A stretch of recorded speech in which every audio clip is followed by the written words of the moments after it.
Imagine this. Let me set the scene for you. It's dark. You're hanging around, not really doing anything, just passing time. There's a bunch of people behind you. And then all of a sudden you see something moving in the background. And then the lights start to come up. The crowd behind you starts roaring. And then the music starts popping, blasting off in your ear. You're at a concert and you're photographing it. It's amazing.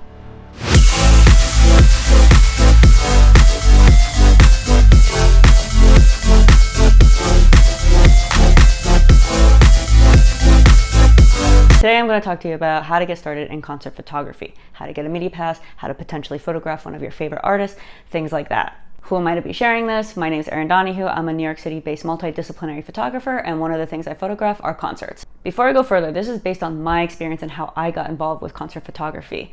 This is definitely not an end-all be-all. There are definitely others out there who are way more involved with the concert photography niche, but I'm just going on how to get started. This is how I got started, and just getting that photo pass in order to photograph your favorite artists. There's a lot of information, so let's dive in.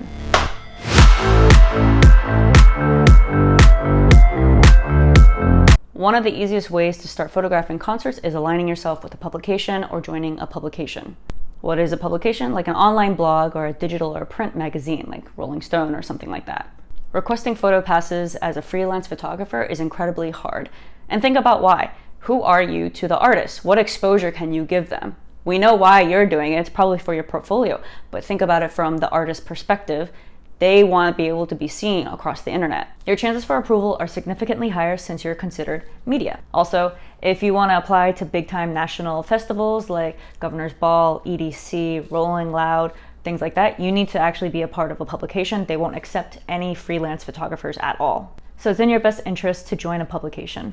Joining a publication is pretty easy in my opinion. There's always people that have created their own online blogs, magazines, looking for photographers, for talent, for writers. I started by covering smaller, lesser known artists in the NYC area, only a couple though, and was quickly able to graduate and cover larger artists that were performing in New York City. A lot of time you're shooting for free. Your exchange is the media or photo pass and an entry ticket in exchange for the photography.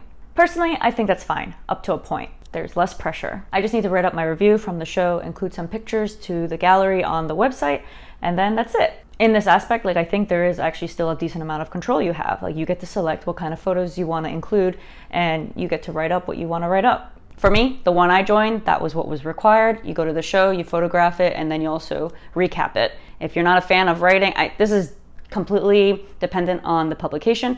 For me, I was happy to join a publication that required that because it also helps me hone my writing ability, which I'm pretty rusty at. A caveat, if you're thinking I'm advocating working for free, that's not what I'm saying. Don't get it twisted. I'm not saying it's always okay to do free work, but there's a little bit of give and take, and sometimes, especially in this industry, that's kind of how you have to start. There are ways to get paid, like licensing your photos, but I'm not exactly sure how that works in this specific area because that's also becomes a gray area with the likeness of the artist versus your copyright. Another option to potentially get paid is being the on-tour photographer, but that's if you're really passionate about it, and that's something I cannot speak to. Generally though, in my experience, it is pretty hard to get paid in concert photography. Most photographers that I know that photograph concerts are doing it as a hobby or just for fun.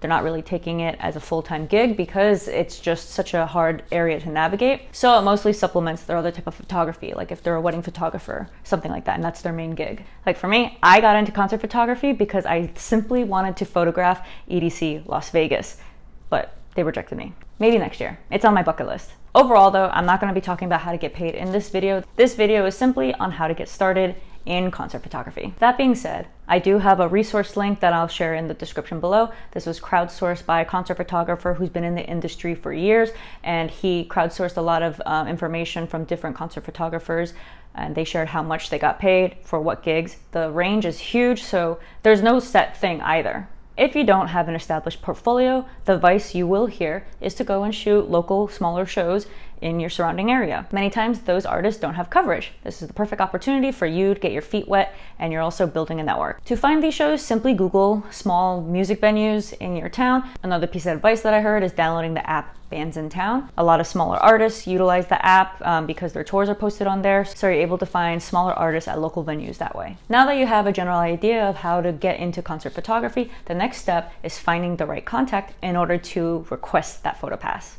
One of the quickest ways to find the publicist for an artist is to simply Google the artist's name plus press release and then the year. Because many times when someone is going on tour, the record label will put out a press release to announce it. And depending on which record label it is, some are very easy to find, others you're gonna have to do a little more digging. If you're having a hard time finding the right contact, which will happen a lot, there could be a variety of reasons, whether they don't want to be found, their company's website isn't ranking, you can't find them on LinkedIn, whatever. Joining Facebook groups is really helpful. I'm in a couple of Facebook groups for concert photography, and people are willing to share their contacts if you simply ask. Or what I like to do is I will simply just scroll through the threads and see if people have shared contacts for specific artists. This way I can be flexible with who I want to cover because the contact's already provided, and I will reach out to the publicist when their artist is coming to New York. Work smarter, not harder. When you reach out and email the publicist, be sure to be professional and personalize the email.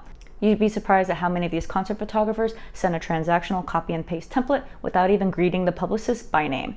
Think about it. If you received a copy and paste template, would you acknowledge it? You'd probably ignore it. Only goes to show you how easy it is for you to stand out. I'm not even saying do something extravagant, just simply saying, hi, XYZ, how's your week going? Or I hope you're having a great week. And then request what you're requesting. Include links of previous examples, and if you don't have that, that's fine. They know the name of the game. You're requesting a photo pass and an entry ticket in exchange for coverage. If you're not sure what to say in the initial email, I've made a template that you can download in the description box. Another way to request a photo pass is by applying through the Live Nation portal. A lot of concerts are posted through here, especially bigger shows, but in my experience, I've never received an approval through here.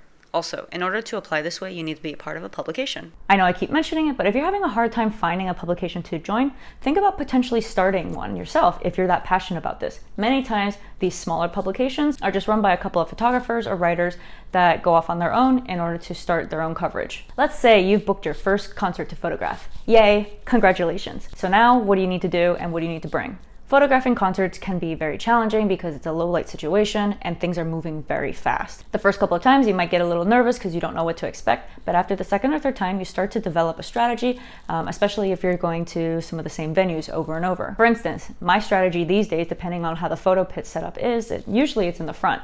And if it is like that, what I try to do is for the first song, I'll be on the left side, second song, stay in the middle, third song, go to the right. Another part of my strategy is I will use a star filter during the first song and then I will take it off for the rest of the time. For actual settings and gear, I keep it so simple. I have another video that I made of what I typically bring with me in my camera bag for a variety of situations. In concert photography, I just have my camera, shove it in my bag, star filter, and my wallet. I think that's it. If you get to shoot at something like a stadium, you'll need a telephoto zoom lens because photographers will probably be placed far away from the stage. In concert photography, there are a couple of do's and don'ts that you need to be aware of. This is standard across the board. If you're thinking of bringing a flash, leave it at home. Absolutely not. Imagine being the person trying to blind the talent. If you somehow were able to use your flash, you'll probably never be approved ever again. Usually there's a 3-song rule if you're in the photo pit or for however many minutes that you're allowed to be in there until security kicks you out. The publicist will usually confirm this in your approval email. After you're kicked out of the photo pit, you're usually allowed to stay for the rest of the show. It depends on what the publicist says, unless you actually bought your own ticket and didn't get one from them. When you're out of the photo pit, getting some crowd shots is also something you should do, because this way you have a variety of shots that you can use when you're doing your final selections. If you somehow coordinated with your friends to go to the concert together, and this is your way of getting a free ticket, be sure to take off your photo pass and put your camera away, so in case if you get turned up and you got too lit, you're not being seen as unprofessional. When you pick up your photo pass at will call, do not take pictures or video and post it online, and this is for security reasons. If you're not sure what to wear, it's simple. Wear black or dark colors. This is to avoid distracting the artist if you're moving around in the photo pit. Obviously, wear comfortable shoes, like sneakers. Since the outfit is dull, I'll spice it up by doing my makeup. But that's also because I'm a makeup obsessed lover. So there you have it. We went through a lot of information here. I hope you found it helpful. If you did, like and subscribe. Good luck with your concert photography and hope to see you in the next video.